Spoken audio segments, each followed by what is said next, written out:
സലു കിച്ചണിലേക്ക് എല്ലാവർക്കും സ്വാഗതം. ഞാൻ സമീറ. ഈ ഒരു വീഡിയോ ഞാൻ നോമ്പിന് മുൻപ് ഷൂട്ട് ചെയ്തതാണ് കേട്ടോ.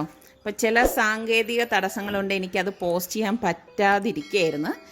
അപ്പോൾ നല്ല ഒരു അടിപൊളി വീട്ടിലെല്ലാവർക്കും ഉണ്ടാക്കിയെടുക്കാൻ പറ്റുന്ന ഒരു പിസ്സയുടെയും അതുപോലെ തന്നെ നല്ല ഒരു നെയ്യപ്പത്തിൻ്റെ റെസിപ്പിയാണ് ഇന്ന് ഞാൻ നിങ്ങളുമായിട്ട് ഷെയർ ചെയ്യുന്നത്. അപ്പം നമുക്ക് അതെങ്ങനെയാണ് തയ്യാറാക്കുന്നതെന്ന് നോക്കാം. ആദ്യം തന്നെ ഞാൻ 1/2 കപ്പ് പാല് ഒന്ന് ചെറുതായിട്ട് ചൂടാക്കി എടുക്കുകയാണ്. തിളക്കരുത് കേട്ടോ, തിളച്ച് കഴിഞ്ഞാൽ അത് ശരിയാവത്തില്ല. ചെറുതായിട്ടൊന്ന് ചൂടായാൽ മതി. അതായത് ലൂപ്പ് വാം എന്ന് പറയില്ലേ, ആ ഒരു പരുവം. ഇപ്പം ഞാനൊരു ബൗൾ എടുത്തിട്ട് ഇതിലേക്ക് ഞാൻ 1 ടേബിൾ സ്പൂൺ ഈസ്റ്റ് ഇട്ട് കൊടുക്കുകയാണ്. അതുപോലെ തന്നെ 1 ടേബിൾ സ്പൂൺ പഞ്ചസാരയും ഇതിലേക്ക് ഇട്ട് കൊടുക്കുന്നുണ്ട്. ഇനി നമുക്ക് ഈ ചൂടാക്കി വെച്ചിരിക്കുന്ന ഇളം ചൂട് പാൽ ഇതിലേക്ക് ഒഴിച്ചു കൊടുക്കാം. എന്നിട്ട് നന്നായിട്ടൊന്ന് മിക്സ് ചെയ്തിട്ട് ഇത് പൊങ്ങാനായിട്ട് അടച്ചൊന്ന് മാറ്റി വെക്കാം. ഈ സമയം കൊണ്ട് നമുക്ക് ബട്ടർ ഒന്ന് മെൽറ്റ് ചെയ്യിച്ചെടുക്കണം. അപ്പം ഞാൻ റൂം ടെമ്പറേച്ചർ ബട്ടർ അല്ല എടുത്തിരിക്കുന്നത് കേട്ടോ. ഞാനിവിടെ ഒരു 25 ഗ്രാം ബട്ടർ ഇതുപോലെ ഒരു പാനിലേക്ക് വെച്ചിട്ട് ഒന്ന് മെൽറ്റ് ചെയ്യിച്ചിട്ടുണ്ട്. അപ്പോൾ ഇത് ഒരുപാട് തിളക്കൊന്നും വേണ്ട കേട്ടോ. എന്നിട്ട് മെൽറ്റ് ആകുമ്പോഴേക്ക് തന്നെ ഈ ബട്ടർ നമ്മൾ ഈ പൊങ്ങാൻ മാറ്റി വെച്ചിരിക്കുന്ന ഈ ഈസ്റ്റിൻ്റെ കൂട്ടിലേക്ക് ഒഴിച്ചു കൊടുക്കാം. ഒഴിച്ചിട്ട് ഒന്ന് ഇളക്കിയ ശേഷം ഇതിലേക്ക് നമുക്ക് പാകത്തിനുള്ള ഉപ്പ് ഇട്ടിട്ട് ഒന്നും കൂടി ഒന്ന് ഇളക്കി മിക്സ് ചെയ്ത ശേഷം ഒന്ന് അടച്ച് മാറ്റി വെക്കാം. ഈ സമയം കൊണ്ട് നമുക്ക് ഇതിലേക്ക് വേണ്ട പൊടികൾ റെഡിയാക്കിയെടുക്കാം. ഒരു വലിയ ബൗൾ എടുത്തിട്ട് ഞാനിതിലേക്ക് 2 കപ്പ് മൈദാമാവ് ഇട്ട് കൊടുക്കുകയാണ്. എന്നിട്ട് നമ്മൾ ഈ വച്ചിരിക്കുന്ന ഈസ്റ്റിൻ്റെ കൂട്ടുണ്ടല്ലോ, അത് ഇതിലേക്ക് ഒഴിച്ചിട്ട് ഒന്ന് മിക്സ് ചെയ്ത് കൊടുക്കണം. ഇതോടൊപ്പം തന്നെ ഞാൻ 1 ടേബിൾ സ്പൂണോളം ഒറിഗാനോയും 1 ടേബിൾ സ്പൂണോളം ചില്ലി ഫ്ലേക്സും കൂടി ഇട്ട് കൊടുക്കുകയാണ്. അപ്പോൾ ഇതൊക്കെ ഇടുമ്പോൾ ഒരു പ്രത്യേക ടേസ്റ്റാണ് കേട്ടോ. എന്നിട്ട് നന്നായിട്ട് ഇതൊന്ന് മിക്സ് ചെയ്ത് കുഴച്ചെടുക്കണം. ഇതുപോലെ ഒരു ചപ്പാത്തി മാവിൻ്റെ ഡോ ഇല്ലേ, ആ ഒരു പരുവത്തിൽ ഞാനിവിടെ കുഴച്ചെടുത്തിട്ടുണ്ട്. അപ്പോൾ ഇത് അടച്ച് ഞാനൊരു 1/2 മണിക്കൂർ മാറ്റി വെക്കുവാണ്.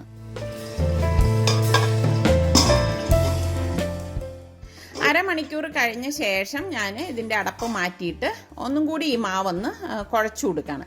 അപ്പം നമ്മൾ ഈ മാവ് എടുക്കുമ്പോൾ നല്ല സോഫ്റ്റ് ആയിരിക്കും കേട്ടോ. അപ്പം നല്ലതുപോലെ ഇതൊന്ന് കുഴച്ചെടുക്കാം. ഇതേ കണ്ടോ, ഇതുപോലെ. ബേക്ക് ചെയ്യേണ്ട ഒരു ട്രേ ഞാനിവിടെ എടുത്തിട്ടുണ്ട്. അതിലേക്ക് ഞാൻ എളുപ്പത്തിന് വേണ്ടിയിട്ട് ഒരു ബട്ടർ പേപ്പർ ഇതുപോലെ ഒന്ന് വെച്ചു കൊടുക്കുകയാണ്.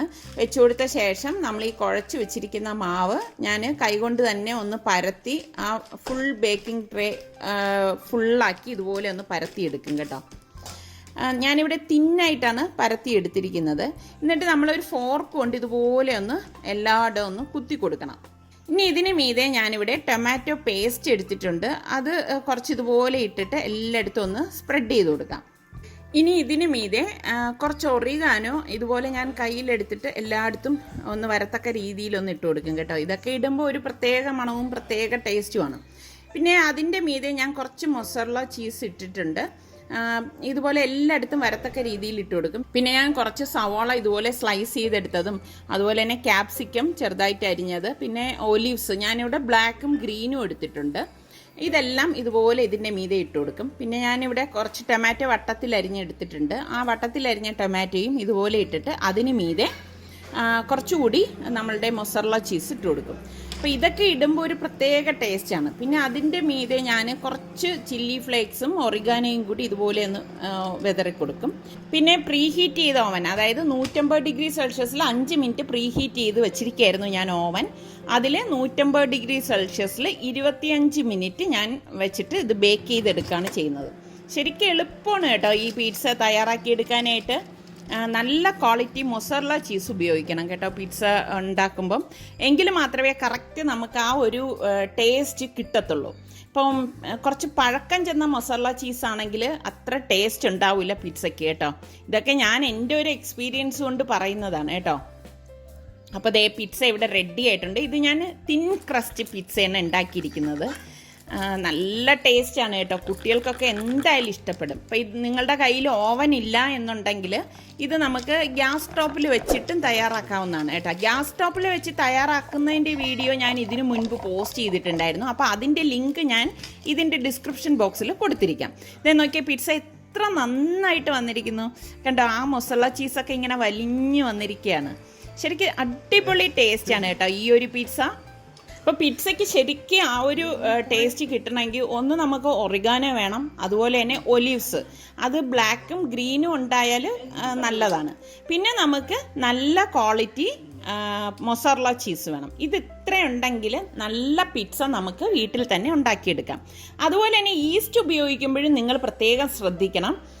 പുതിയ ഈസ്റ്റ് മാത്രമേ ശരിക്കും ആക്റ്റീവ് ആവത്തുള്ളൂ കേട്ടോ. വളരെ പഴക്കം ചെന്ന ഈസ്റ്റൊക്കെ ആണെങ്കിൽ നമുക്ക് അത് അത്ര അങ്ങോട്ട് ആക്റ്റീവ് ആവത്തില്ല. അപ്പോൾ ഇങ്ങനെയൊക്കെയുള്ള കുറച്ച് കാര്യങ്ങൾ നമ്മൾ ശ്രദ്ധിക്കുകയാണെങ്കിലുണ്ടല്ലോ, നമുക്ക് റെസ്റ്റോറൻറ്റിൽ കിട്ടുന്നതിൽ നിന്നും അടിപൊളി പിസ്സ നമുക്ക് വീട്ടിൽ തന്നെ തയ്യാറാക്കിയെടുക്കാൻ പറ്റും. ഇങ്ങനെ ഉണ്ടെന്ന് പറയണം. Soft pizza.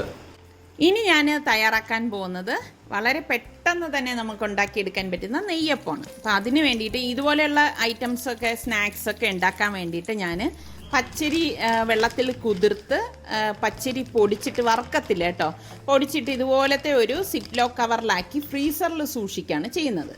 അപ്പോൾ ഇതിപ്പോൾ ഞാൻ ഫ്രീസറിൽ നിന്ന് എടുത്തുകൊണ്ട് വന്നതാണ്. ഏകദേശം 2 കപ്പോളം ഈ പച്ചരിപ്പൊടി ഞാനൊരു ബൗളിലേക്ക് ഇട്ട് കൊടുക്കുകയാണ്. എന്നിട്ട് കുറച്ച് ഏലക്കാപ്പൊടിയും കൂടി ഇതിലേക്കിട്ട് മിക്സ് ചെയ്ത് കൊടുക്കും. അപ്പം നെയ്യപ്പം ഉണ്ടാക്കുന്നതിൻ്റെ ഡീറ്റെയിൽ ആയിട്ടുള്ള വീഡിയോ ഞാൻ ഇതിന് മുൻപ് പോസ്റ്റ് ചെയ്തിട്ടുണ്ടായിരുന്നു. അപ്പോൾ അതിൻ്റെ ലിങ്ക് ഞാൻ ഡിസ്ക്രിപ്ഷൻ ബോക്സിൽ കൊടുത്തിരിക്കാം. അപ്പോൾ നിങ്ങൾക്ക് അത് നോക്കി ഉണ്ടാക്കാവുന്നതാണ് കേട്ടോ.